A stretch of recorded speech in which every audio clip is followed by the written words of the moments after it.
Hello. Good morning po. Good morning, Doc. Morning, sir. Good morning, Doc. Morning, sir.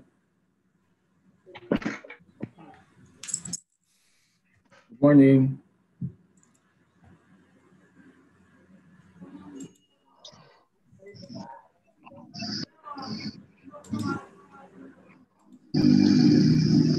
Ah.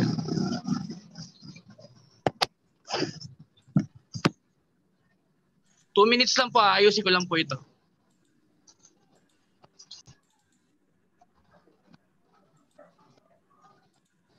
Good day po.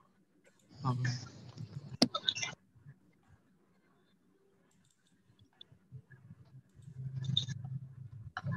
Doc Mobo, Yes, sir. narinig niyo po ako? Yes, sir. Narinig ko po kayo.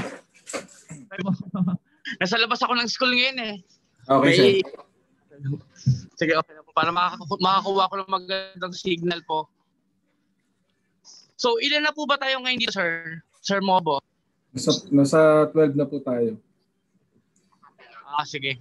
Recorded naman po ito. No? So, i-start na po para hindi po masyado matagal na po. Okay po. Sige po. So, good morning everyone. So, ang pag-usapan po muna natin ngayong umaga ay yung tungkol sa Dr. Honoris Causa.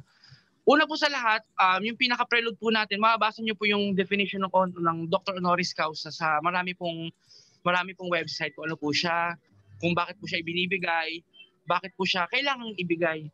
Una po, ang Dr. Honoris Causa po kasi ay isang award. It is not an academic award. I mean, it is not an academic degree, but it is an award. To the point na, para masabi natin na, to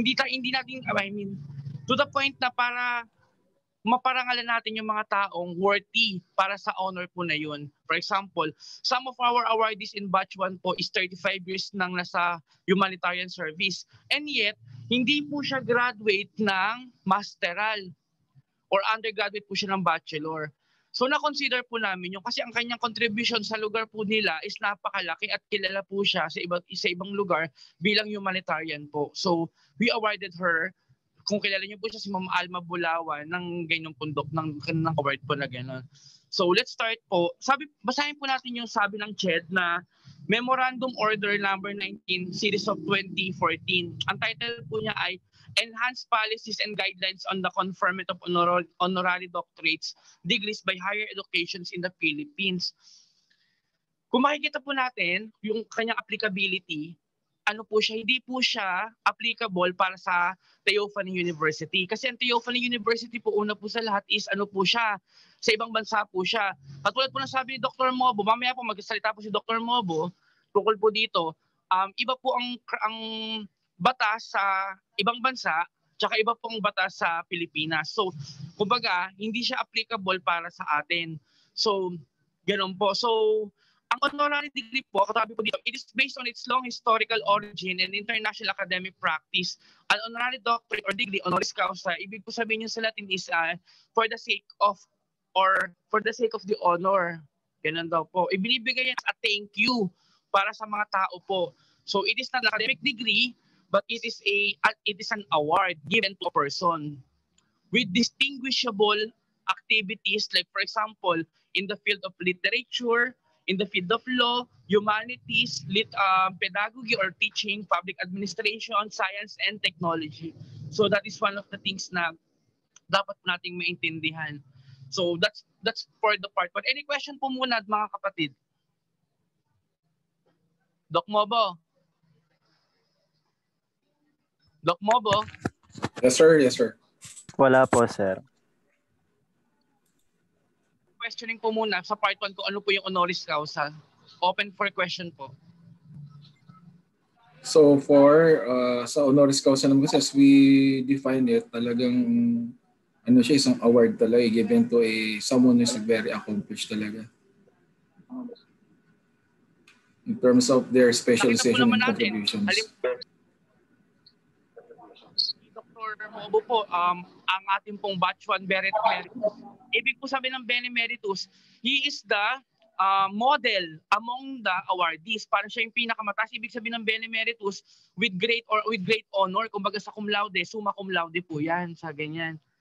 Yan po yung binigay po natin kay Dr. Mobo kasi nakita naman po natin sa kanyang credentials, sa kanyang academics, sa kanyang works, sa kanyang length of service, sa kanyang humanitarian services na he is very good and excellent in those fields. Kaya po siya yung ginawaran ng Benemeritus. So iba pa pong award yun. It's a higher award than honoris causa po. Parang something like that. Doc Mobo, any questions po?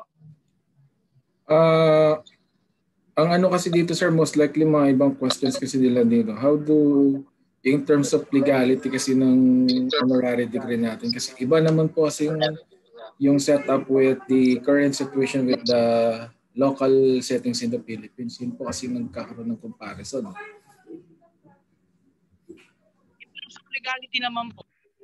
In terms of legality naman po, meron po tayo ditong yung ipapakita ko po mamaya kasi ayaw po ni Dr. Lundi na ipakita sa internet yung mga mga certificates po ng organization niya kasi parang personal nga naman po talaga. Yung kaya isinesend ko po sa inyo.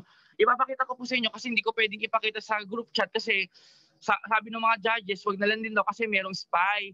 Yung spy po na yun, parang gusto pong sirain po yung hindi ko alam kung anong ginagawa. Pero wala naman po sa akin yun. Pero kung makikita niyo po, yung po mga batch 1, binigyan po natin ng papers. Binigyan po natin ng papers from Republic of Haiti. Nakalagay po dito, in French po kasi to Hindi ko maintindihan, pero may pirmado po ito ng kanilang government at saka selyado po ng kanilang government. Ayan. Doon din po sa CEC, LLPAD, o yung tinatawag na Club Educative and Cultural de Levickson Lundi pour la Paix et le Development. Meron din po silang certificate na ibinigay. Tapos pirmado rin po ito ng government nila. So hindi po kasi si Lundi po, siya, pastor din po siya. Hindi po ito magsisinungaling para sa ganito. Ganun po yung legality niya. So our legality po sa pagdodok is international. Sa international po, sa US, meron lang pong 3 dapat isaalang-alang. Ang una, hindi po siya dapat bayaran o katumbas ng yung honoris causa hindi dapat bayaran o hindi dapat ibigay dahil may kapalit. Pangalawa, dapat hindi siya ibigay sa mga taong tatakbo, hindi siya bibigay sa mga taong tatakbo ng posisyon sa government. At pangatlo, yung pong tinatawag na hindi siya pwedeng i-award ng in absentia. Dapat po i-award po siya talaga ng face-to-face. Since nasa pandemic naman po tayo, pwede na po siyang i-award ng pwede naman po siyang i-award ng virtual. Kaya po sa April, para po maging full-fledged na po tayong lahat, sisikapin po namin ni Brother Al at saka yung mga taga Pampanga po na magka-face-to-face graduation po tayo. Ganun po. Pero in terms of legality po, wag po kayong mag-alala kasi yung batch 1, nagamit na po nila sa ranking and promotions po nila yan. Any question po?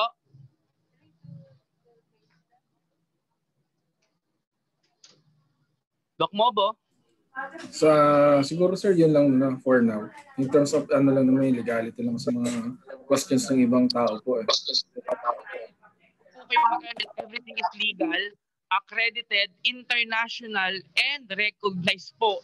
Recognized po ito ng 7 universities at saka in fact po meron na po tayong 30 organizations na support po sa atin. So 30 organizations, international and national, plus 7 universities, and then UNESCO accredited, OSA accredited, at saka Trust of the Americas accredited po. So ay nako, lahat-lahat na nandun na. Wala na kayong hahanapin pa. Ganun po.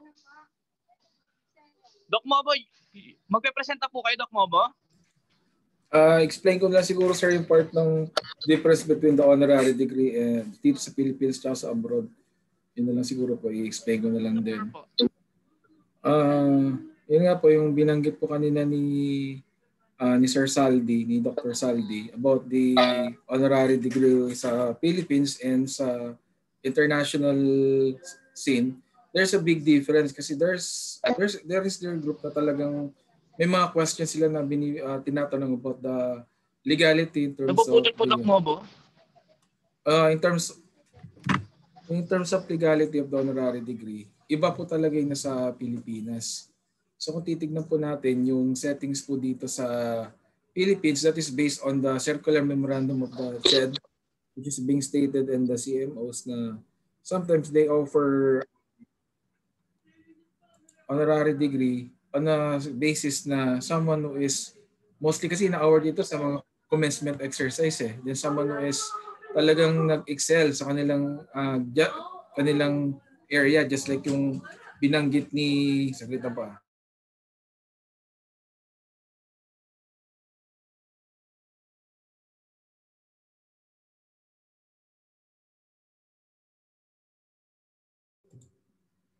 Just like yung binanggit po ni Doc Saldi kanina, yung mga professionals who have made exemplary to their professions.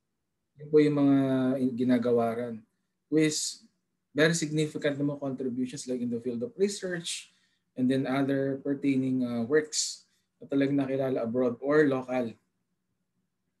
And then pagdating naman sa international, alam naman natin na this institution has their own mandate. So iba po yung settings na binibigay ng mga international university or school or organizing body in terms of honorary degree. Iba po kasi yung local settings ng binibigay ng mga universities in our country, iba rin yung binibigay ng mandate ng ibang bansa. So kung titignan nyo, kung makikita nyo yung mga policies and guidelines ng CHED, iba po yun. Kasi sometimes if you are going to award an honorary degree, dapat you have to meet the requirements kung ano sinasaid doon. So yung pinakita siguro yung kung nabasa niyo yung mga CMOs regarding that, talagang it's very clear in the policy that may mga criteria na sinusundan yung mga state university or private university in the Philippines to award a particular honorary degree or honoris causa. Unlike in the country, it would depend on their level, especially on their mandate. Yun na po yung difference. So hindi po pwede tayo ma-question pagdating sa sinasabi na how legal it is. So talagang legal po tayo kasi in terms of that, may sariling mandate yung university or yung institution pagdating sa ganyan. So pag may konting katanungan in terms of legality, we are legally talaga accredited. So hindi pwedeng sabihin nila hindi raw accredited dyan because the school doesn't have a website.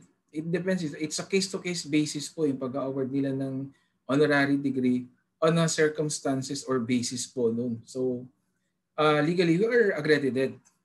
So kung may naririnig kayong mga issues or any stories about how legal our honorary degrees, it is legally talaga by virtue of law in the Republic of Haiti. Kasi doon po naka-base yan eh.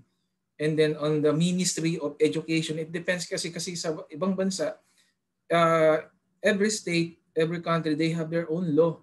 So doon naka-align yung kanilang honorary degree. Siguro circumstances lang, may mga cases na magkakapare-pareho lang. But in our country, alam naman natin na nahuhuli talaga tayo. Talagang ibang-iba. Iba yung perception ng Philippines comparing in other countries. So kung sinasabi ng mga ibang professionals yan, because here in our country, it's so sad to say that the honorary degrees here is being engaged in business. So nangyayari kasi parang just to have an honorary degree, babayaran mo siya on a certain amount. Just like sa may ibang organizations nila na nalaman ko na they have to pay this amount for you to have an honorary degree, where hindi siya dumadaan sa certain talaga scrutiny ng papers and standard. Kasi just like yung ako, hindi na po sa pagbubuhat ng bangko, hindi lang naman po yung honorary degree na na-receive ko from our university. I also received another honorary degree from Nigeria, wherein dinaan nila sa process based on their own mandate, based on their own Ministry of Education and from their own country. So iba po talaga.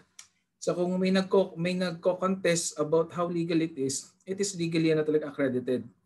So hayaan nyo na lang po yun kung may naririnig ko regarding that. Kasi minsan yung mga ganon, syempre alam naman natin, may mga maraming naiinggit. Syempre, way para is to put us down. Pero in terms of legality and accreditation, we are accredited. May sarili po tayong mandate. So kasi sa Pilipinas, may kanya-kanya accreditation niya. Siguro, it depends on the level, how level. Kasi sinusunod natin yung memorandum circular ng CHED. So you have to follow on that. So kung kino-compare nila yon, there's a big difference. Yun lang po, kasi nakakatawa lang, kino-compare tayo doon. Standard ng Philippines, i-apply sa international, ibang-iba po yun, just like in research. Sa totoo lang, nahuhuli na yung bansa natin. In other countries right now, talagang highly recognized na in terms of international standards and accreditation. Nauuna sila. So tayo, talagang nandun sa part na nahuhuli talaga tayo. So yun lang naman po yung gusto kong i-share in terms of the difference between how legal it is pagdating sa mandate, malaki po yung pagkakaiba. So kung titignan naman natin sa batas natin, ayon sa saligang batas natin, ibang-iba po talaga. Kung ano yung what is being constituted in the law, yun yung susundan ng ating commission. Na alam naman natin yun na based on commission, ito yung susundin ng CHED, ito yung susundin ng higher education or private or public para makapag-award sila ng honoris causa. Alam naman natin na dito marami nagbibigay ng honoris causa na they just base that on money. So yun yung nakakalungkot kasi sometimes kahit na hindi nararapat, binibigyan nila based because of for the purpose of business. So sa atin naman kasi nakita naman natin na dumaan sa rigid process. So yun po yun. So yun lang po yung pwede ko ma-share on that part na makatulong kung halimbawa may naririnig tayong issues and other related how legal our honoris causa is. It is legally accredited. So yun lang naman po. Salamat po sa time na binigay niyo po para sa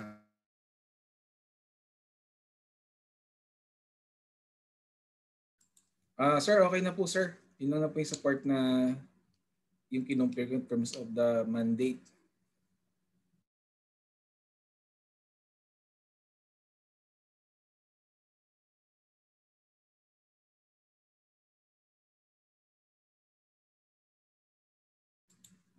Okay na po Sir Saldi, kayo po ulit.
Sir Saldi, yun lang po yung gusto kong i-share.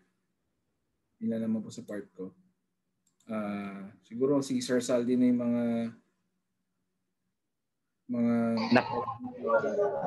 Nakamute po yan si Dr. Saldi. Baka nagsasalita na po siya. Kung may tanong po kayo, maybe the right person that can answer it, it's Dr. Saldi. Kasi in terms of legality, how it is legally, yun lang naman po yung difference. So most likely it will be Doc Saldi. Hindi siguro na to. Message ko na eh.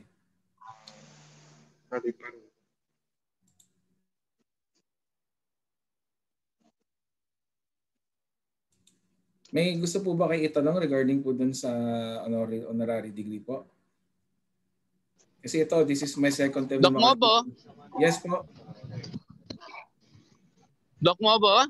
Yes sir. Bali, mag-picture na lang po kayo for evidence po. Okay po, sir. Sige po. Sige, in general po na picture po. Siguro po Tapos po, okay, open na lang po yung mga cam para po totally makuha natin lahat. Paano ba to? Yan. Okay, open na lang po yung mga camera para makuha po natin lahat. Yan po. Lahat na lang po para makuha natin.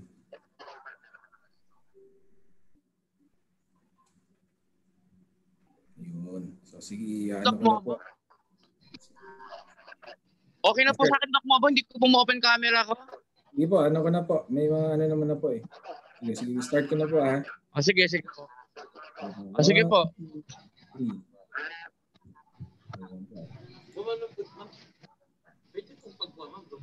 Okay. Sige pa.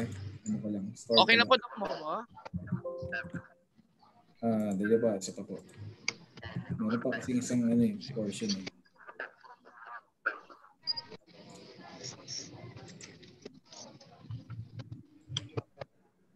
Okay na po, Doc Mobo. Yun lang po ata. Kuha na po lahat, sir. Kuha na po. Sige po. Salamat po. Pakisend na lang po sa akin yung pangalan ng mga ng mga umatin po ngayon. Thank you po, Doc Mobo. Sige po. Sige po. Yun lang po. Okay na po. God bless po everyone. Thank you.